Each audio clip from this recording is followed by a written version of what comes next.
मथुरा नगरी उसमें कान्हा के चरणों की प्रतीक्षा कर रही थी। कंस का अत्याचार नगर के कोने कोने तक फैला था।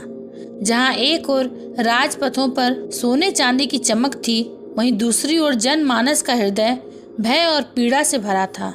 नगर की सड़कों पर अनेक दासियां और सेविकाएं अपने अपने कार्यों में लीन थीं। उनमें एक दासी थी त्रिवक्रा, जिसे लोग कुब्जा कहकर पुकारते थे। उसकी देह वक्र थी, कंधे झुके हुए, शरीर टेढ़ा, वह गंध तैयार करती, इत्र और चंदन से कंस के दरबार को सजाती। कुब्जा के हृदय में गहरी पीड़ा थी। वह सोचती, ईश्वर ने मुझे यह रूप क्यों दिया? क्या मेरा जीवन केवल उपहास और दास्ता के लिए है? गोकुल से मथुरा की ओर जब श्री कृष्ण और बलराम चल पड़े, नगर वासियों ने उत्साह से उनका स्वागत किया। कहीं फूल बरसाए गए, कहीं गीत गाए गए। लोग कहते, यह वही कृष्ण हैं जिन्होंने पूतना, कालिया और अनेक राक्षसों का अंत किया। आज कंस का अंत होगा। राजपथ पर चलते समय अचानक उनकी दृष्टि कुब्जा पर पड़ी। वह चंदन और इत्र की सुवास लिए आती थी। उसकी देह झुकी हुई थी, पर नेत्रों में अनकही पुकार। श्री कृष्ण ने उसे देखा और मुस्कुराए। श्री कृष्ण ने कहा, सुभगे, यह चंदन हमें भी अर्पित करो। कुब्जा विस्मित हो गई। उसने कभी किसी नेत्र में इतनी करुणा, इतना सौंदर्य, इतना स्नेह नहीं देखा था। वह बोली, स्वामी, यह चंदन तो कंस महाराज के लिए है, परंतु मेरा मन कहता है कि इसे आपके चरणों में अर्पित करना ही धर्म है। कुब्जा ने थरथराते हाथों से श्री कृष्ण को चंदन अर्पित किया। उसके हृदय में पहली बार जीवन का सुख अंकुरित हुआ। श्री कृष्ण ने उसकी ओर हाथ बढ़ाया, धीरे से उसकी ठोड़ी को ऊपर उठाया और अपने कोमल दिव्य स्पर्श से उसके कंधों को सीधा कर दिया। क्षण भर में चमत्कार हुआ। कुब्जा का शरीर जो जन्म से वक्र था, सीधा और सुंदर हो गया। उसकी देह से तेज प्रकट हुआ, नेत्रों से कांति छलक उठी।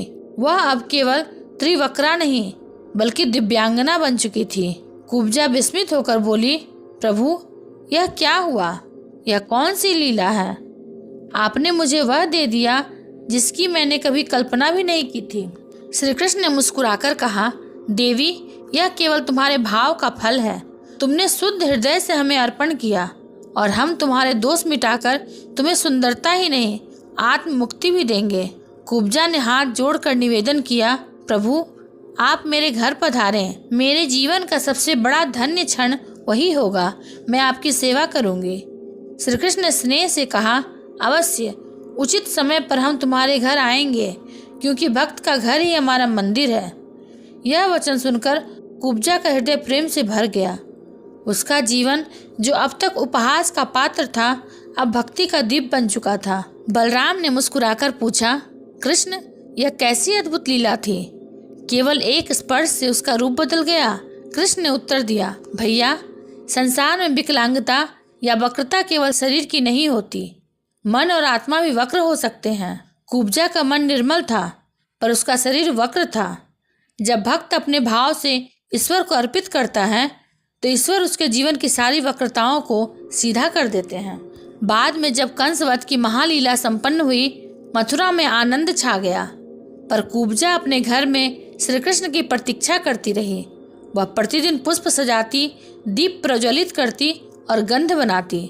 उसका हृदय कहता, श्री कृष्ण आएंगे, उनका वचन असत्य नहीं हो सकता। और वास्तव में श्री कृष्ण उसके घर पधारे। वहां उन्होंने उसके प्रेम को स्वीकार किया। कुब्जा ने उनके चरणों की सेवा की और अपने जीवन को धन्य बना लिया। कुब्जा अब केवल रूपवती नारी नहीं, बल्कि भक्ति रूपा हो चुकी थी। उसका हृदय अहंकार से रहित था।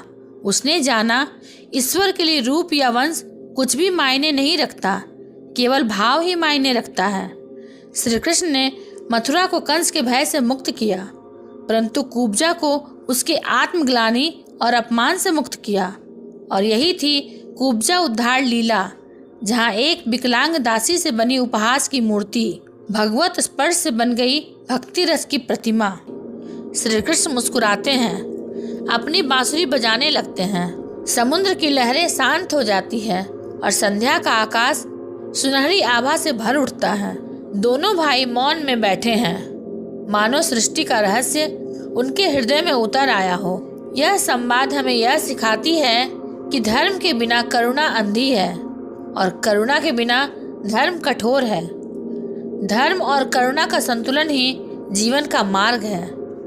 रामायण और महाभारत दोनों यही संदेश देते हैं कि शक्ति का अहंकार नाश करता है, पर सत्य, धर्म और करुणा सदा अमर रहते हैं। जय श्री कृष्ण, जय बलराम। अगर आपको ये वीडियो अच्छा लगा हो तो इसे लाइक, शेयर और सब्सक्राइब अवश्य करें। मिलेंगे अगले प्रसंग के साथ, तब तक के लिए धन्यवाद।